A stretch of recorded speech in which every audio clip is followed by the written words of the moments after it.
विनोद अपने दोस्तों के साथ होटल में बैठा था। तभी उसका दोस्त विजय बोला, भाइयों, आज मुझे कोई मत रोकना। आज मैं जी भर के पीऊँगा। पूरे हफ्ते बॉस ने मेरी बैंड बजा के रखी थी। महेश, हाँ यार, इसी दिन का इंतज़ार तो पूरा हफ्ता करते हैं, जब साथ में बैठकर पी सके, नहीं तो अकेले अकेले। सोनी जी, तो अब कुछ मंगाओ, अब इंतज़ार नहीं हो रहा। विजय, अरे अपने विनोद साहब आज किस सोच में हैं? क्या हुआ? भाई, फिर झगड़ा किया भाभी से? विनोद, नहीं यार, आज तो करवा चौथ का व्रत है ना। महेश, क्या तूने भी व्रत किया है क्या? इतना सुनते ही बाकी दोनों जोर से हंस पड़े। विनोद, नहीं यार, बीवी सुबह से भूखी प्यासी बैठी है, और हम आज भी पी के जाएं ठीक नहीं लगता। महेश, बीवियाँ तो रोज कोई ना कोई व्रत करती है, कभी हमारे लिए, कभी बच्चों के लिए, कभी परिवार के लिए। तब हम कभी पार्टी नहीं कर पाएंगे। सोनी जी, असल बात तो यह है कि विनोद भाभी का गुलाम हो गया है। अरे कुछ नहीं होगा, कोई बहाना कर देना या झूठी कसम खा लेना। विनोद, कुछ भी कहो, आज पीने का मन नहीं कर रहा।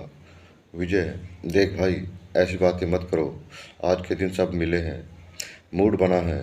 ठीक है, तेरा बिल भी मैं दे दूंगा, अब खुश। विनोद, सही कहा। तुम मेरा बिल तो दे सकते हो, पर मेरे घर की खुशियाँ नहीं ला सकते। रोज रोज के झगड़े दूर नहीं कर सकते। इसके लिए तो मुझे ही कुछ करना होगा। महेश, लगता है आज भाभी ने कुछ ज़्यादा सुना दिया। अरे तू भी मेरी तरह किया कर, एक कान से सुन, दूसरे कान से निकाल दे। नहीं दोस्तों, आज मैं किसी भी हालत में नहीं पी सकता, चाहे तुम कुछ भी कहो। विजय, ऐसी कस्में हम रोज घर वालों के और बीवी के सामने खाते हैं, यह चकमे किसी और को देना।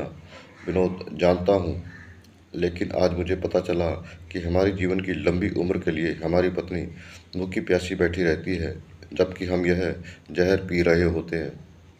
इसलिए भाई, मैं आज तो जा रहा हूँ यहाँ से बिना पिए। सोनी जी, भाई महफिल छोड़कर जा रहे हो? सोच लो। विनोद, सही कहा, इस लत का कारण यह महफिल ही है, इसलिए लत और महफिल दोनों छोड़े जा रहा हूँ। इतना कहते ही विनोद उस महफिल को छोड़ अपनी पत्नी के पास चला आया। मधु छत पर उदास बैठी सोच रही थी कि कहीं विनोद आज भी शराब पीकर ना आए। तभी विनोद हाथ में पानी का गिलास लिए आया। उसकी पत्नी हैरानी से बोली, आप जल्दी घर आ गए?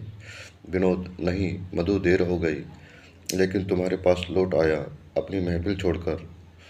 मधु, तो जल्दी से पानी पिला दीजिए। विनोद, अरे चांद तो निकलने दो। मधु, मेरे चांद तो आप ही हो, जो कुछ देर के लिए घने बादलों में छुप गया था, आज मेरे पास लौट आया है। अब जल्दी से पानी पिलाओ, बहुत प्यास लगी है और भूख भी। तभी चाँद निकल आया। विनोद ने अपनी पत्नी को पानी पिलाकर उसका व्रत खत्म किया। चाँद की चांदनी उस जगह के साथ उनके जीवन में भी खुशियों की तरह फैल गई। जय श्री राम।